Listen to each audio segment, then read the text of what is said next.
Hop in the truck, boys, because on today's episode of the Pearl Snap Tactical Podcast, we're going on a little journey. That's right. Today, we're going to break down Joseph Campbell's The Hero's Journey. If you don't know who Joseph Campbell is, just hang on. I'm going to get to it.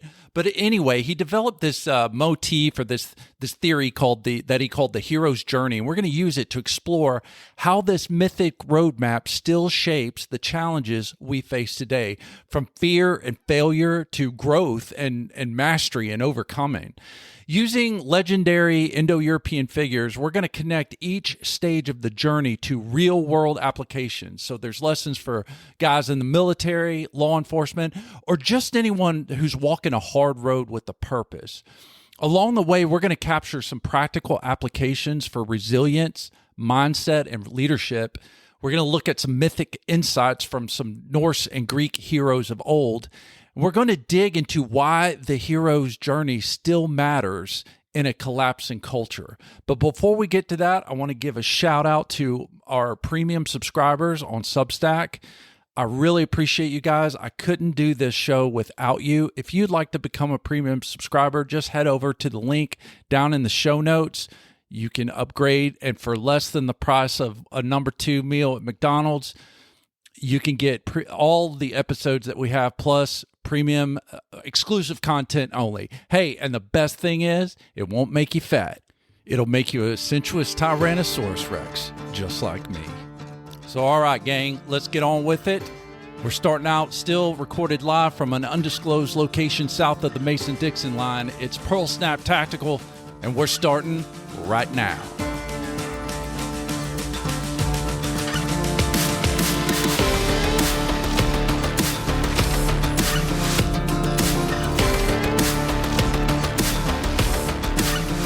All right, and welcome back. I'm your host, Mark, and get ready for another riveting edition of the Pearl Snap Tactical Podcast, the show that gives you the tips and tools you need to make yourself stronger and harder to kill. So, like I said, we're going on a journey, one that spans the halls of ancient Greek palaces, to the mead-soaked feasting grounds of Norse legends, to the monster-haunted moors of early English poetry. Doesn't that sound fun?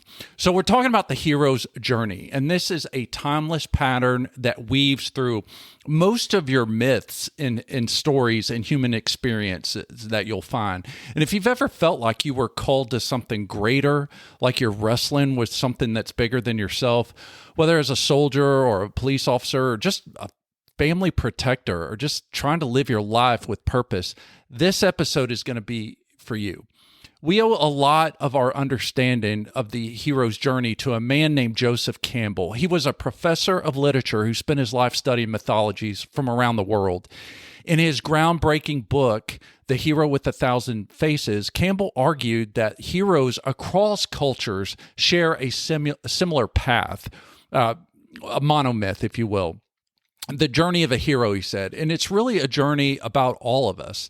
But this isn't just some dusty academic framework. It's something much more visceral. It's really a blueprint for transformation. And if you understand it, if you can use it, right, you will, you can train it with it like a weapon. You can use it like a compass if you lose your way, especially if you work in dangerous professions or if you operate kind of out on the margins. Or it doesn't even have to be that. I mean, sometimes life itself just makes you feel like you're coming face to face with chaos. So today we're going to explore this journey through the eyes of 3 legendary warriors. Now, again, with Joseph Campbell, if you read his book, he does a whole scope throughout cultures from all over the world and their myths. I just chose the ones from the Indo-European ones because those are the ones of my ancestors. They're the ones I'm most familiar with. But you will find this story and the richness in other myths from cultures around the world. So, and for the sake of time, I couldn't do them all. So anyway, let's get on to it. We're going to look at 3 legendary warriors. I'm going to talk about Sigurd, the Dragon Slayer of Norse myth. He's basically the template for any other Dragon Slayer story you've ever heard of. I think Sigurd was the first one. There's Odysseus, the cunning king of Ithaca, and Beowulf, the monster fighting hero of the Geeks. And like I said, these are not just stories, they're maps. So let's follow them. So there's a multi-stage kind of template along with the hero's journey. I'm not going to list them all. I'm not going to go through them all. I just kind of picked the ones. I had to truncate it for time, so I highly recommend you do some research and you follow all of the steps. But it might be possible that I've combined some of the steps here. So anyway, but you won't lose the potency, I assure you. So the first thing we need to look at in the hero stage, if you look at any hero myth or great story of old, you're going to find it's divided into 3 phases. So you'll have the departure, then you'll have what's called the initiation, and then there's going to be a return of some sort, right?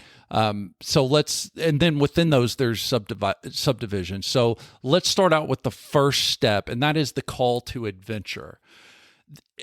In almost any great story involving a hero or a warrior, we'll use those terms interchangeably. The hero story begins with a call. There's something that disrupts his ordinary world. And it's not always glamorous. Sometimes it's just a whisper. Sometimes it's a scream. So you take Sigurd, for instance. So Sigurd was orphaned young. He was raised by the smith named Regin. And Sigurd's early life was shaped by tragedy and as well as apprenticeship. But the true call came when Regin told him about the dragon Fafnir, who was the guardian of a cursed treasure and a slayer of Regin's own father. And the story wasn't just a tale, it was really bait. It was a spark or a challenge. So Sigurd could have just lived the life of a blacksmith, but the story lit something inside of him and he felt compelled to go after the treasure and to confront the dragon.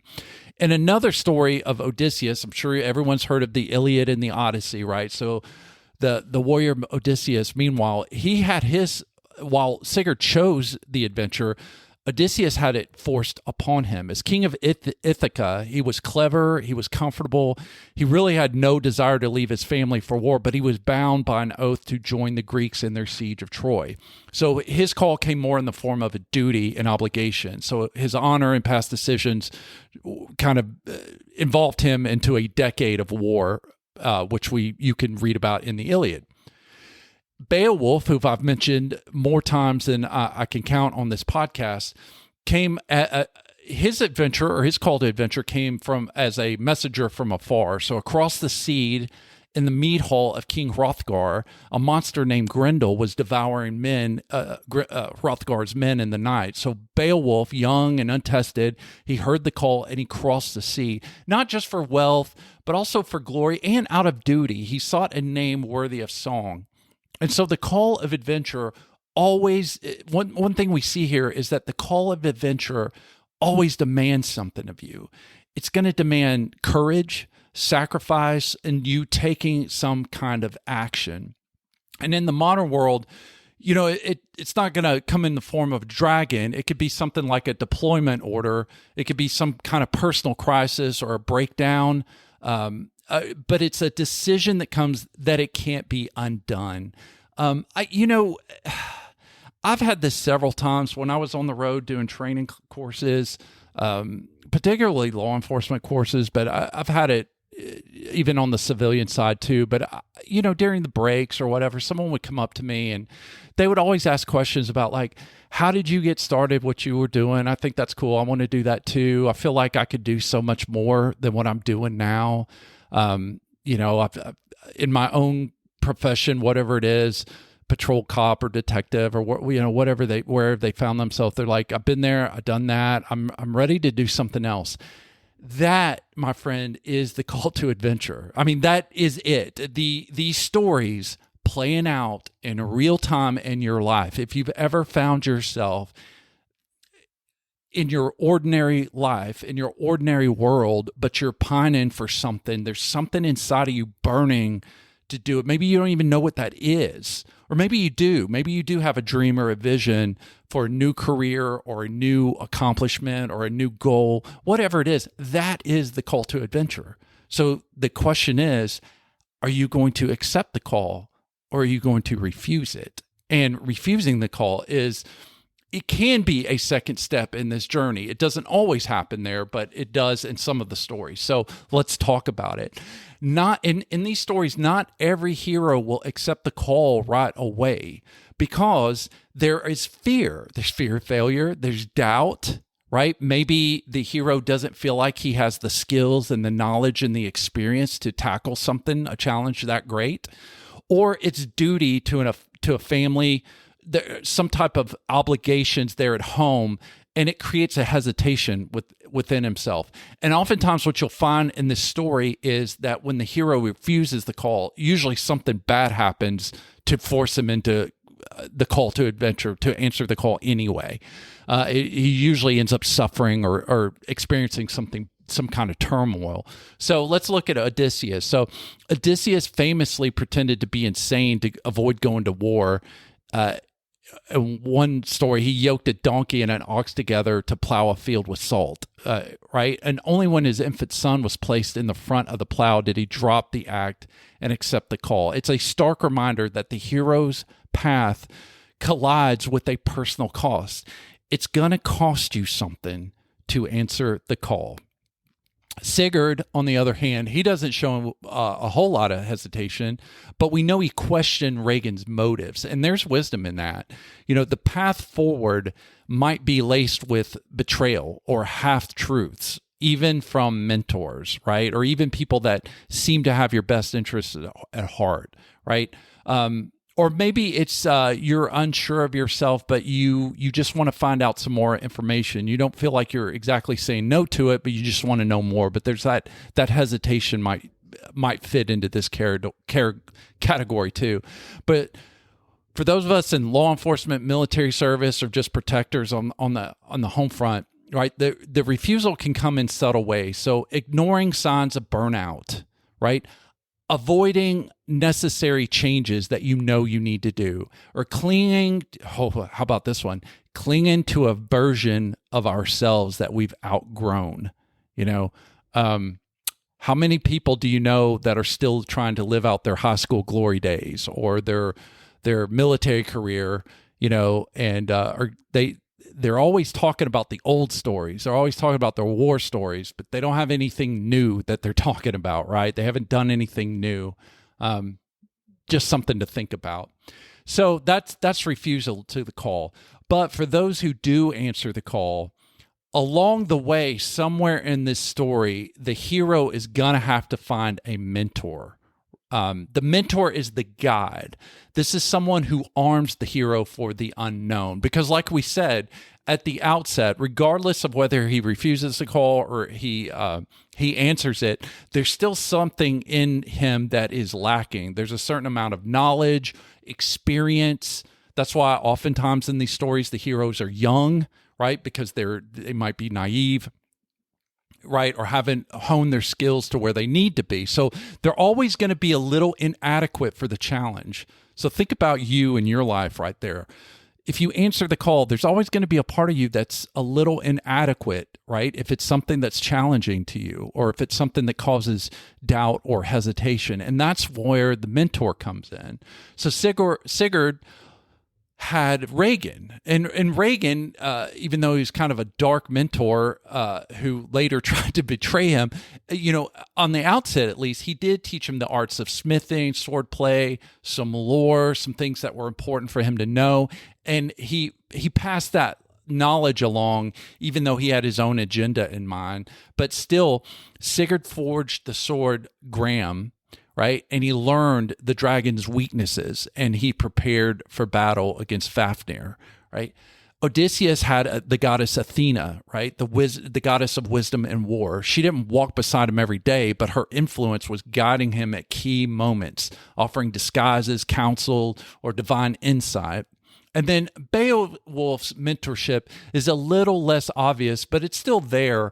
His guidance came from the traditions of his people, right? From the code of honor that was passed down through his heroic lineage.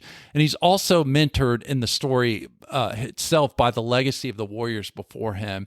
And I think to a certain extent, even Hrothgar, right, in some of their conversations, I think you could make the argument that he mentored him as well. So in your own life, first of all, you never you never outgrow your need for a mentor. In your own life, mentors might not wear cloaks or hold magical wands like Merlin, to King Arthur, but they are your parents, right? They are your instructors, your NCOs, leaders, or just old timers with scars and stories that can help you push the needle forward. You know them by the truth that they pass down to you. And oftentimes these lessons were paid for in blood. So pay attention to them.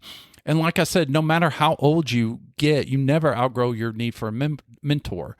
And so remember, like I said earlier, when you face a trial that's outside the scope of your knowledge and abilities, you need to find this mentor, someone who's been there to give you the guidance and the insights you need to face and overcome it. And I'll also say that you don't always keep the same mentors for life. Unfortunately, our parents pass away, right? That high school teacher that really had a big impact on us. Well, at some point we graduate and we leave high school, and so we have to find new mentors that are good fits and better matches for the challenges that we're experiencing now, right? So mentors, important. Right? Don't try to do things on your own. Don't have an ego about it. Like, be humble and seek out advice and guidance from people who are competent to give it. All right. The last stage on the departure is stage 4, which is known as crossing the threshold. And this is where things get real. Right? The hero is now stepping into the unknown. He's leaving the Shire. He's leaving the village, right? He's going out into the forest, or he's boarding the ship out to the open seas, right? So Sigurd leaves his safe forge, right, at home to go hunt the dragon. Odysseus had to board his ship for Troy, right? Beginning a journey that would last 20 years, because it was 10 years right, in the Iliad, right, fighting against Troy, and then it took him 10 years to get back home, right? And that was that's why they call it the Odyssey. It was an Odyssey in and of itself. And so Beowulf also, he had to sail across the sea into a land that was not his own to face a monster that was born in hell, Grendel and his mama. So, this could be boarding the bus that takes you to basic training. It's headed off for your first deployment. This is going operational or stepping into a conflict zone. Or it might be something internal, like facing a trauma, a personal trauma or an addiction, or just total upheaval in your life. Whatever it is, you come to a point where you have to cross that threshold. And when you do, there's no going back. Once you get up in the airplane, you can't, there's only really one way, unless you're an airborne, right? But if you're in a civilian flight, right? Once the plane is up in the air, there's no going back, right? You're going to the destination. So you choose how you get there, right? Life, as you know, has changed forever.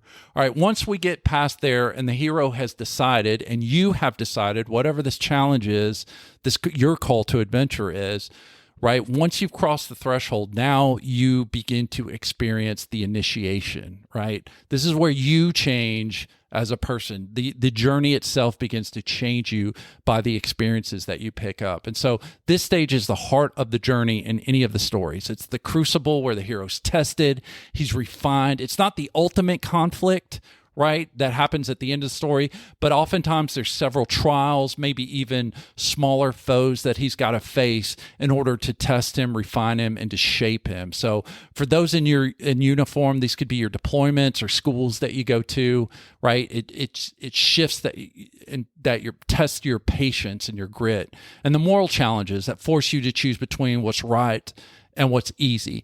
And it's not just physical hardship, it can be ethical ones too, right? Tough decisions that you have to make at work or within your family, and even psychological trials too, right? When it's all coming at you from all angles, right? And you feel like the pressure is such that you're just about to cave in. This is where you are being tested. So Odysseus' trials are legendary. On his way home, he encountered the Sirens, tried to crash his ships, the Lotus Eaters, the Cyclops, just even betrayals from his own crew.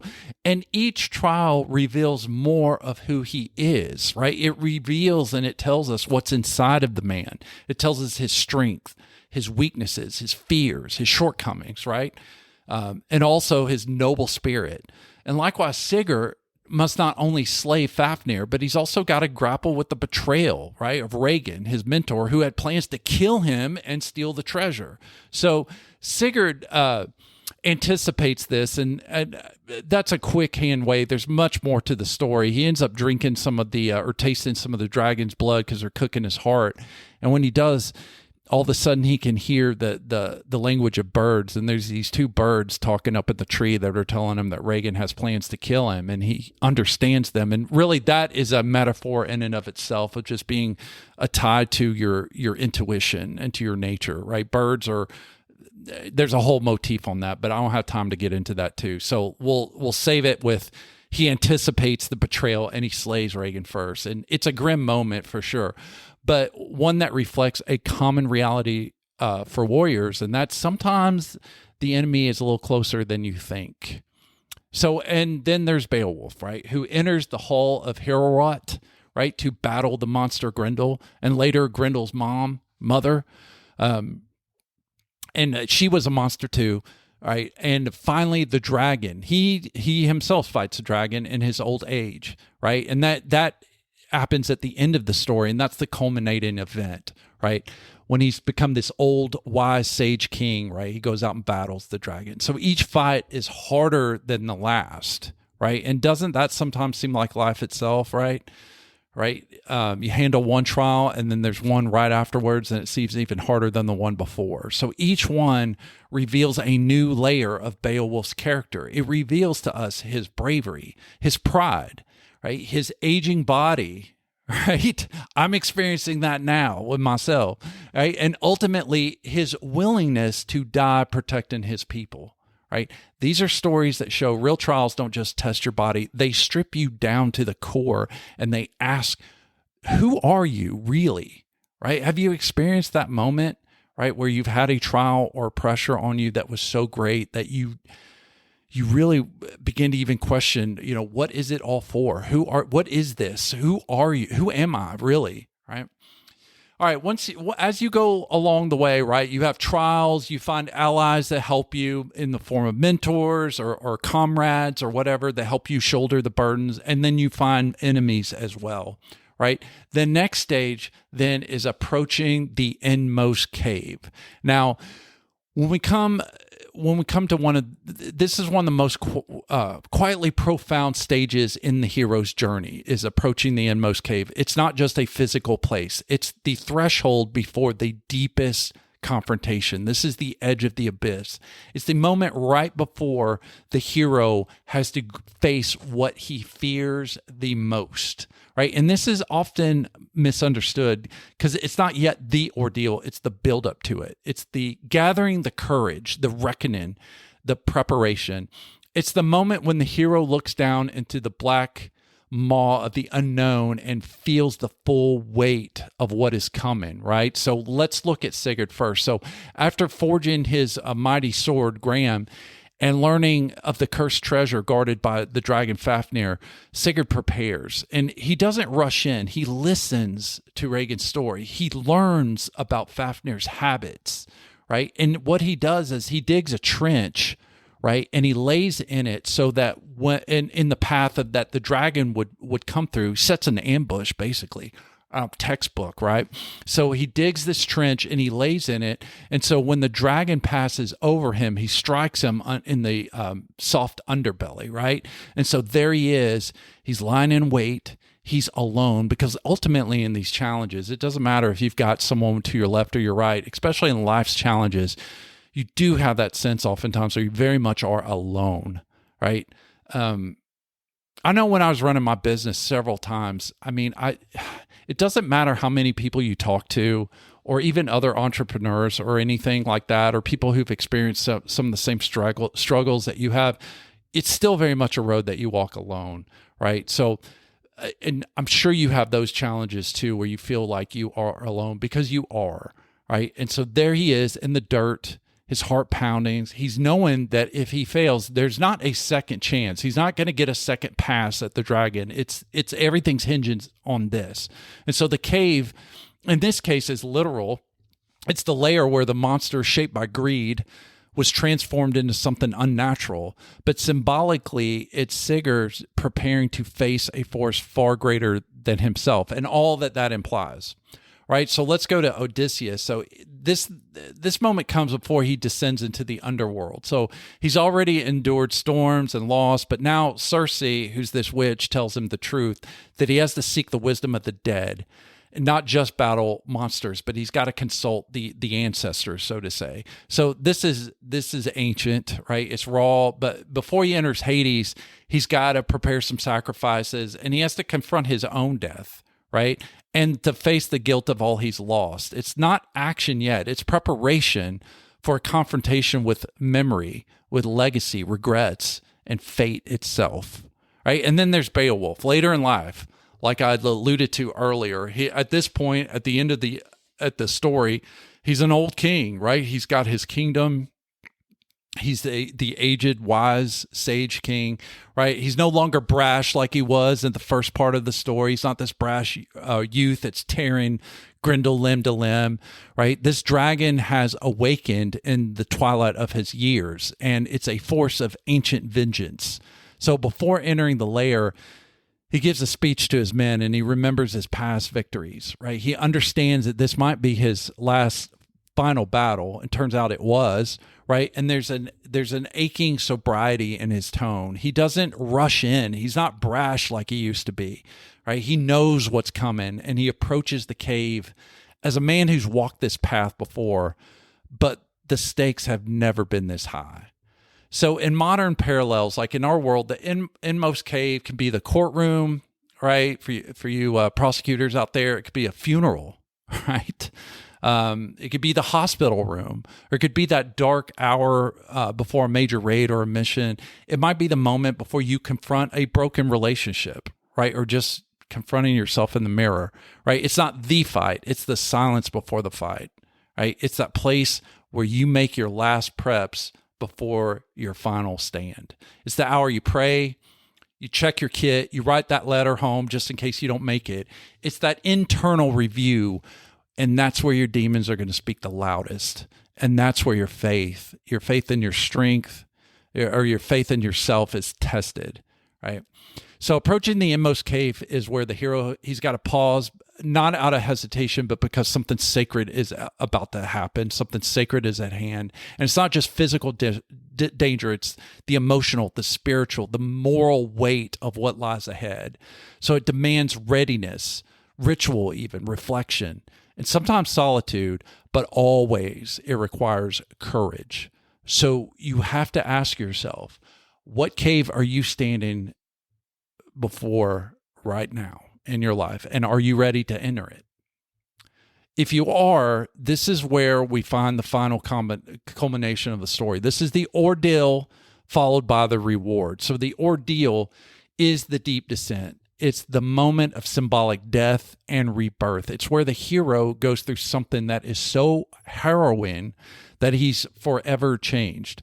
So for warriors and protectors today, it might be the aftermath of that first firefight, all right? The psychological toll of leadership in crisis, or surviving or betrayal, right? Within your own ranks, within your own family and your friends, right? The point is you don't walk away the same, and that is the point.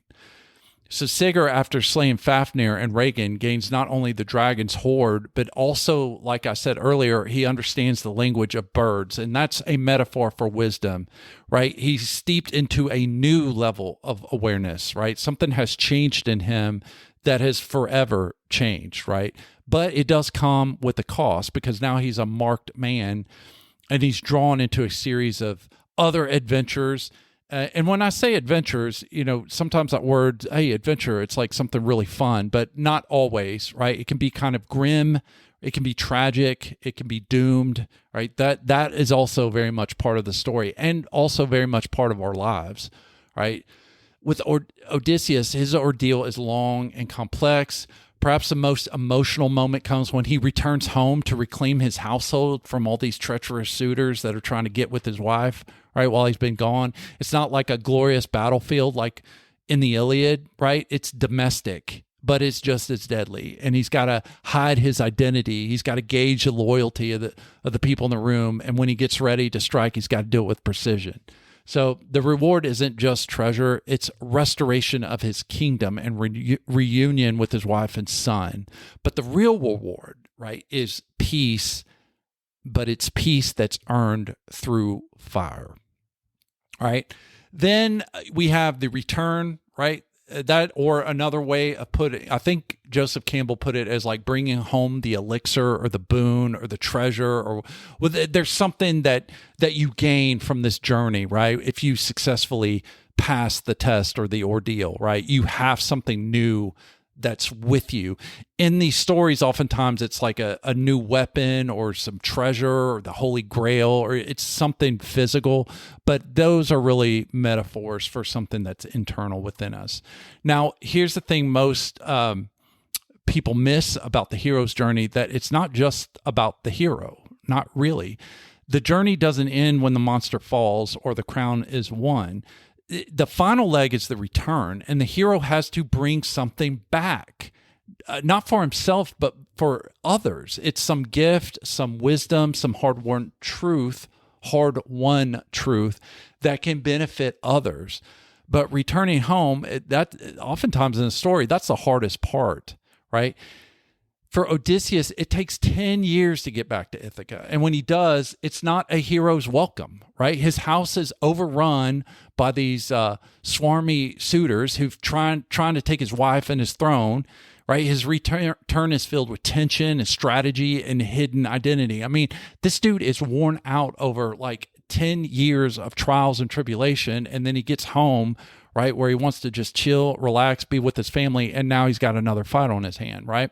So the return can be just as deadly, right? But this is where we see the full arc, because Odysseus isn't just a soldier anymore. He's a king who has endured trial after trial. He's sharper.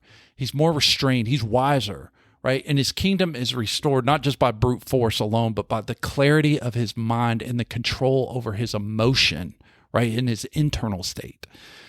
So Sigurd's return, if you can call it that, is a little bit more tragic. So after gaining wisdom and slaying monsters, he enters into the world of politics and betrayals. So he helps win a woman's hand for another man, but he's drugged to forget, drugged. They don't really put it that way in the story, but that's kind of what it would amount to.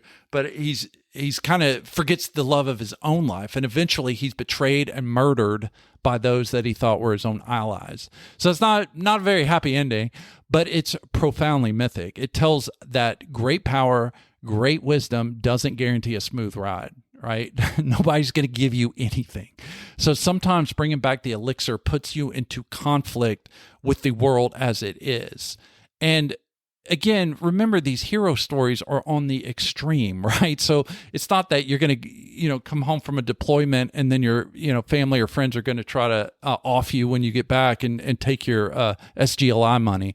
I mean, it's not like that, but these things are metaphor. I mean, when you change as a person, sometimes when you come back from these ordeals, sometimes these challenges that you may be facing may take years for you to overcome, and you change as a person, and you may come back to those who knew you before and be unrecognizable, right? You've changed.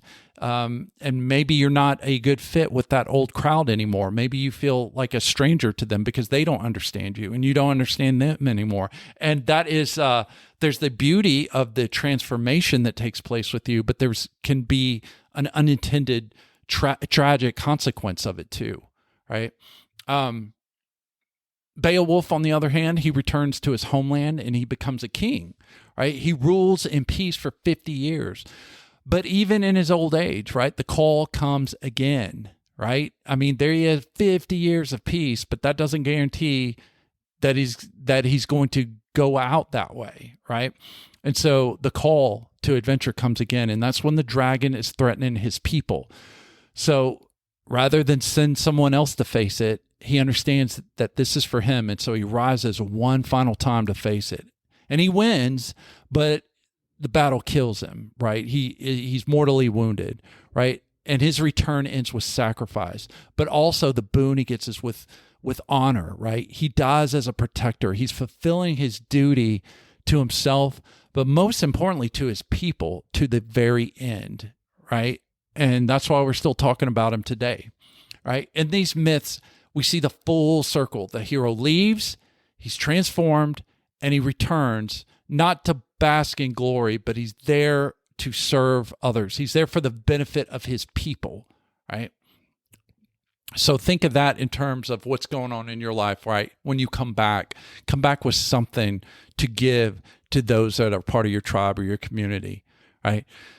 So finally, we're to stage 9. I think in Joseph Campbell's there were 12, so I may have omitted or combined a few steps. But like I said, I'm getting the heart of what this journey is about. So number 9 is the master of two worlds. So that is the integration itself. So here's where the real transformation settles in. The hero becomes someone who can walk in both worlds. So the wild world of chaos and danger, and the structured world of society, family, and legacy. That's where you want to be, right? You don't want to come back as a stranger. You want to come back and learn to reintegrate back into your society, right? So for many warriors and veterans, or anyone who's walked through their own ordeals, this is the hardest part. In some ways, maybe even harder than the ordeal itself. Like, you return from war, you return from trauma or whatever adversity you faced. But can you live with what you've learned? Can you integrate it? Can you bring it home without becoming a stranger to others? And like I said in the earlier stage with Odysseus, this was something that he really struggled with. This was a man who could outwit the gods, but now he has to learn how to live with his wife again, how to be a father, and how to re-enter quote unquote civilian life again.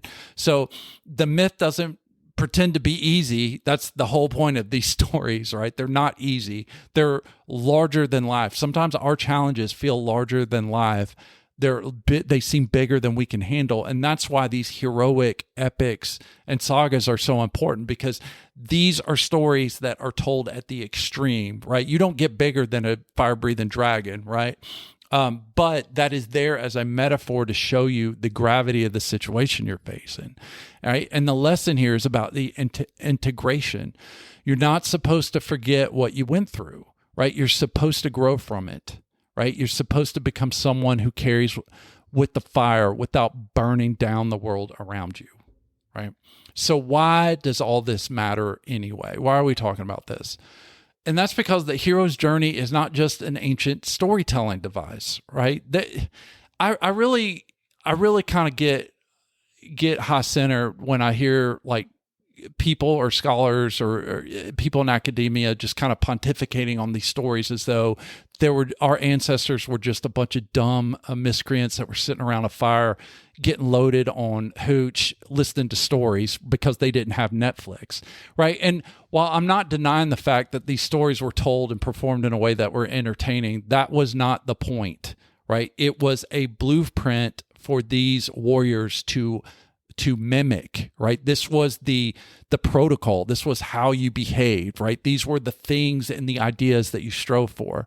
So in our current age of distraction and cynicism and just shallow living, right, these stories offer something profoundly human and deeply needed. It's a pattern for transforming your life. So for those in the military or law enforcement, or if you're just walking the road as a protector or someone, right, who just wants to excel, who just wants to have a life characterized by excellence, this is your story, right?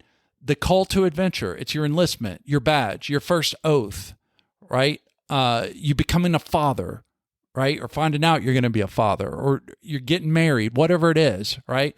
The trials, that's your training, your field work, deployments, whatever it is, the things that you face, and the ordeal, right? That moment that left marks on your body or your mind, and the return, that's what you do with it all. That's how you lead. That's how you mentor. And that's how you serve the people, right? Your community after the chaos has subsided. But it's not just for warriors, it's for entrepreneurs, fathers, coaches, or just good citizens, right? We all have journeys. We all face dragons, and we all return home changed. So what matters is whether or not we learn to wield that change well. So here is the call, right? Don't just consume these stories, right? Don't just be a spectator, right? Be a creator. Live one of these stories. Use the hero's journey to understand where are you right now, right, in the path, and you'll know where to go next, right? What stage are you in, right? Are you still waiting for the call? Are you in the thick of a battle or the trials? Are you trying to find your way back home, right? Wherever you are, you got to understand you're not the first. This is a very old road that is well tread or well trodden, right? And the stories, the ones of Sigurd, Odysseus, Beowulf, many, many others, right? They are still with us to light the way. Guys, I hope you enjoyed this. If you got any questions or comments, send them. You know where I'm at. And again, I really appreciate my premium subscribers, guys. I give a shout out to you. I honor you. I hail you. And if you guys would, if there's anybody out there that's interested in becoming a premium member, just go to our Substack page and just click the link to upgrade, and you can take it from there. So that's all I got from now. Appreciate you listening, but I would appreciate it even more if you go and you live this, operationalize this. That's your marching orders, guys. So until next time, I'm Mark, signing off for Pearl Snap Tactical, telling you stay sharp,